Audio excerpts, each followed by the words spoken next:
3 days of intense fighting, 44 people killed, 15 children dead, widespread destruction, and a fragile truce that seems to be holding for now. The truce in the Gaza Strip comes 50 hours after the escalation began.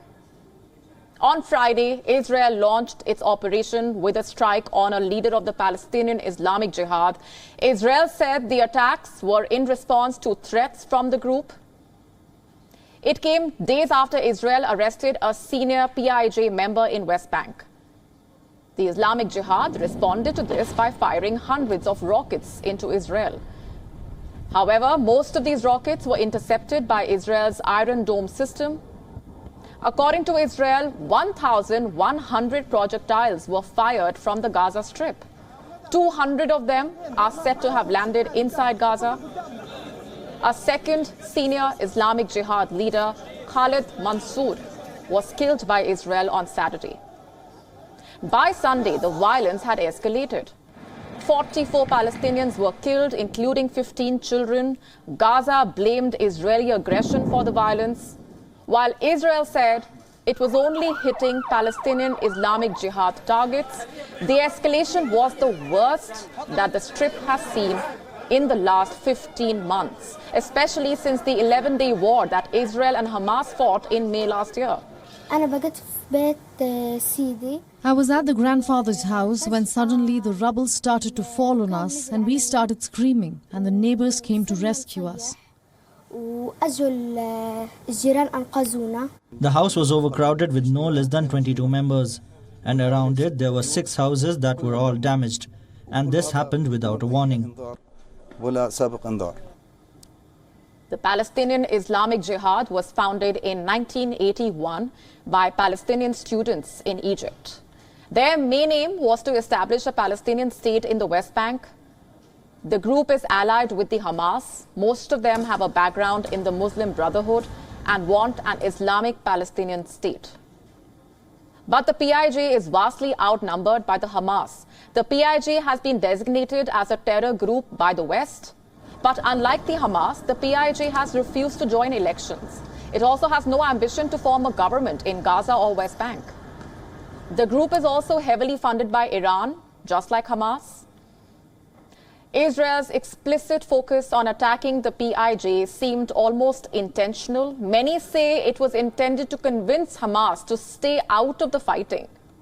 Others state significant disagreements between the PIJ and the Hamas.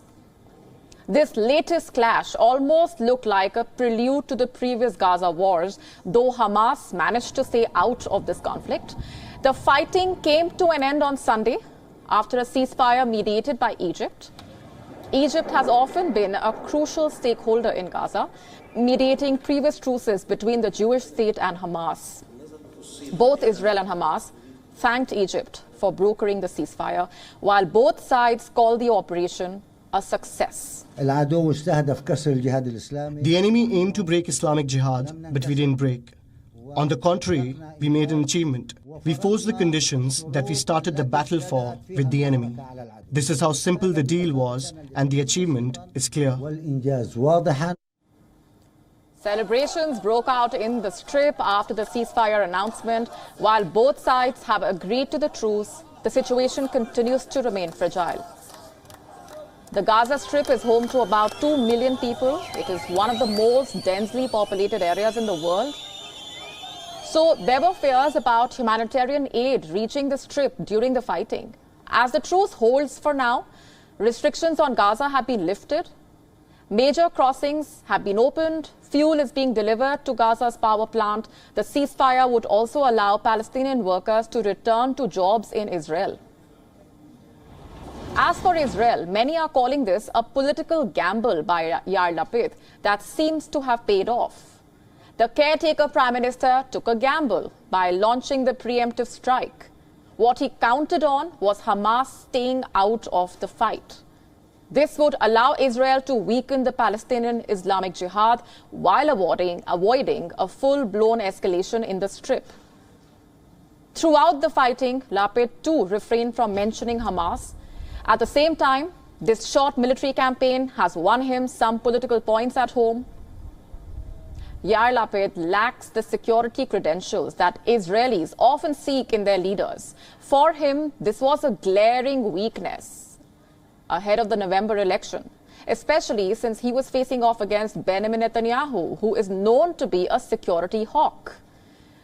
But this recent operation could help him gain political ground ahead of the polls.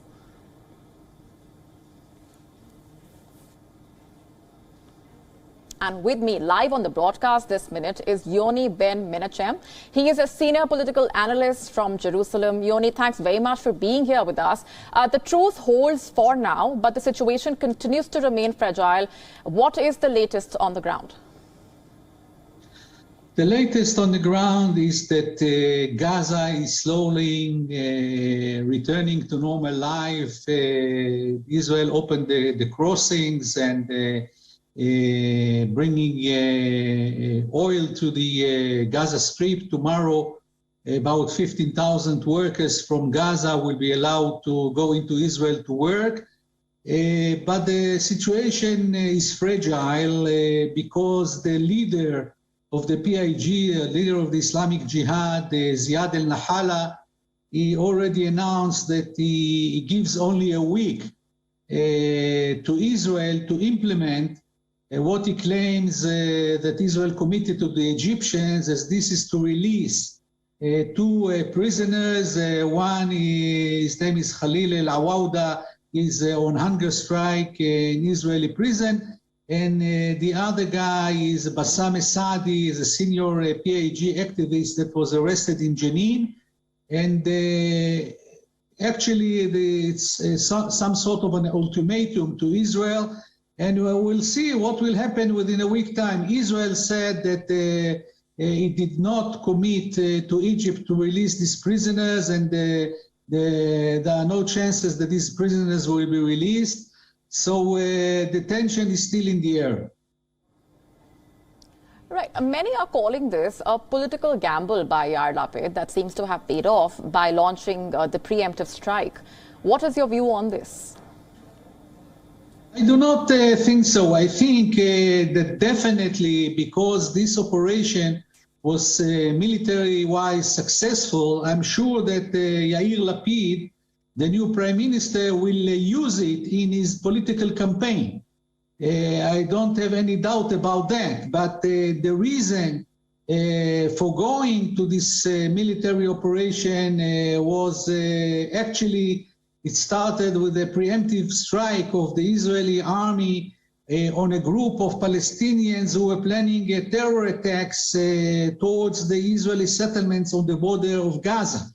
And this was the aim of the operation, to stop these terror attacks, and it was very successful. Then it escalated and developed into a big war escalation or campaign, because the PIG launched more than 1,000 rockets towards Israel. But essentially, it was only a military anti-terror mission, and it was not anything connected to the elections. But I'm sure that because it was successful, Lapid will use it in the election campaign. Right. Yoni, let me go back to the earlier point that you were making. How optimistic are you that this truce will continue to hold? I think the truce, there's a good chance that it will continue. I think that eventually Israel will release one of the prisoners, Khalil al-Awawda, who is on hunger strike for 3 months. He's not considered such a big security threat to Israel as the other guy, Bassam Saadi, who is a major figure in the military wing of the Islamic Jihad and is responsible for many attacks on Israel. This is according to security sources. So I think eventually one prisoners will be released, maybe not in a week, but maybe later. But maybe this will be some sort of a solution to the crisis.